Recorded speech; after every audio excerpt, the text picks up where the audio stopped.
दोस्तों, पिछले वर्ष तमिलनाडु और केरल जैसे राज्य ने मूलाकरम के खत्म होने की 200वीं वर्षगांठ मनाई थी। ये एक ऐसा कर था जिसके बारे में सुनकर हर कोई हैरान हो जाता है, लेकिन एक समय में ये एक हकीकत थी। इसे ब्रेस्ट टैक्स के नाम से भी जाना जाता था। वैसी महिलाएं जो अपने स्तन को ढकना चाहती थीं, उन्हें टैक्स चुकाना पड़ता था, और जो इस टैक्स को नहीं चुका सकती थी, उन्हें अपना स्तन खुला रखना होता था। इस प्रथा का केरल और तमिलनाडु कुछ इलाकों में कड़ाई से पालन किया जाता था। आपको बता दूं कि त्रावणकोर के शासक अपनी जनता, खासकर निचली जातियों पर जुल्म करने के लिए जाने जाते थे। उन्होंने निचली जातियों जैसे दलित महिलाओं के कपड़े पहनने पर भी पाबंदी लगा रखी थी। महिलाओं को अपने स्तन ढकने की आजादी नहीं थी, और अगर किसी ने स्तन ढकने की कोशिश की तो उसे टैक्स चुकाना होता था। सुनने में शायद ये अटपटा लगे, लेकिन ये हकीकत है। ये सारी बातें इतिहास में दर्ज हैं। दोस्तों, वैसे त्रावणकोर के राजा अजीबोगरीब टैक्स लगाने के लिए जाने जाते थे। जैसे यदि मैं बात करूं तो कभी मूंछ रखने पर टैक्स वसूला जाता था, तो कभी गहना पहनने पर भी टैक्स चुकाने की बाध्यता होती थी। आज से करीब 200 साल पहले तक वहां इस तरह के टैक्स आम थे। मलयालम में इस टैक्स को मुलक्करम कहा जाता था। मुलक्करम का अर्थ होता है स्तन ढकने के लिए टैक्स देना। इस टैक्स को मुस्तैदी से वसूला जाता था।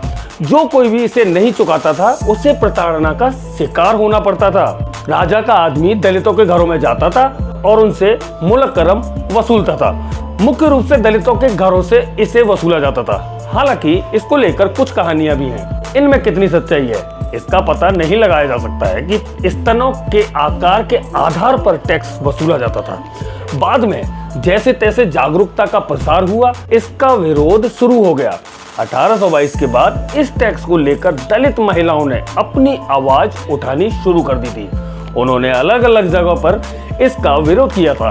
इतिहास में यह दर्ज है कि 1822 और 1823, 1827 और 1829 और 1858 और 1859 तक अलग अलग इलाकों में विरोध चलता रहा।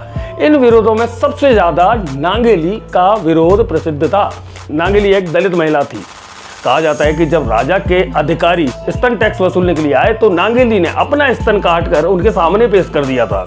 ये देखकर वसूली करने वाला अधिकारी घबरा गया। इस आंदोलन का नाम थोड सिलाई पोराटम दिया गया था। अंग्रेजी में इसे अपर क्लॉथ रिवोल्ट भी कहा जाता है। कुछ लोग इसे चन्नार क्रांति भी कहते हैं। यहाँ पर आपको ये भी बता दें कि केरल में वेल्लार, नायर और नंबूदरी को अपर कास्ट माना जाता है। पुलस्त्य, एडवा और नाडार को निचली जाति में गिना जाता है।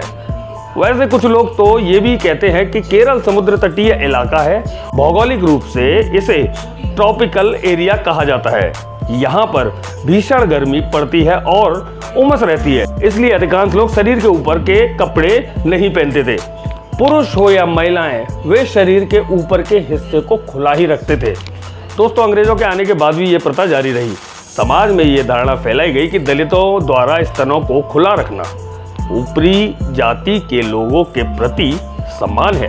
जिस समय केरल के इन इलाकों में ये प्रथा प्रचलित थी, उस समय उस समाज में बहुपति व्यवस्था थी और इस प्रथा को सम्मान के नजरिए से देखा जाता था। यानी महिलाओं को ये स्वतंत्रता थी कि वो किसी भी पति को चुन सकती हैं।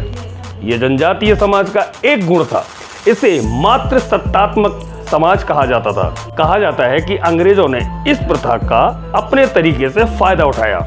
उन्होंने उन लोगों को स्तन ढकने की आजादी दी जिन्होंने ईसाई धर्म स्वीकार नहीं किया था, लेकिन जिन लोगों ने ईसाई धर्म को स्वीकार करने से मना कर दिया, अंग्रेजों ने उन्हें जाहिल और पिछड़ा कहा। इतिहास में कहा जाता है कि इन इलाकों में अंग्रेजों ने मातृ सत्तात्मक समाज की जगह पर पितृ सत्तात्मक सोच को थोपा। बाद में नाडार और एडवा जाति की भी महिलाओं ने इस प्रथा का विरोध किया। उन्होंने अपने स्तनों को ढकना शुरू कर दिया। वे कंधे पर शॉल रखती थीं। जब ऊंची जाति के लोगों ने इसका विरोध किया तो त्रावणकोर के राजा ने आदेश दिया कि ऐसी महिलाएं शॉल ओढ़ नहीं सकती। राजा के अनुसार हालांकि वे चाहे तो ब्लाउज पहन सकती हैं। 1859 की एक घटना ने पूरे इलाके को हिलाकर रख दिया था।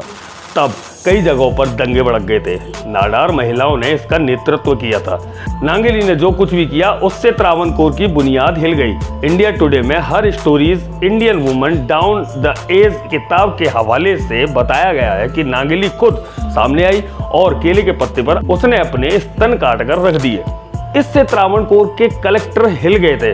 नांगेली इतनी बुरी तरह से जख्मी हो गई थी कि उनकी मृत्यु हो गई, लेकिन इस घटना की गूंज पूरे इलाके में सुनाई दे रही थी। राजा ने औपचारिक रूप से इस टैक्स की समाप्ति की घोषणा कर दी। वैसे जैसा कि पहले हमने बताया कि बहुत बड़ा तबका है कि वो इस तरह की कहानी को सच नहीं मानता। उनका मानना है कि भौगोलिक स्थिति के कारण पुरुष और महिलाएं दोनों ही कमर से ऊपर के कपड़ों को आमतौर पर पहनते ही नहीं थे।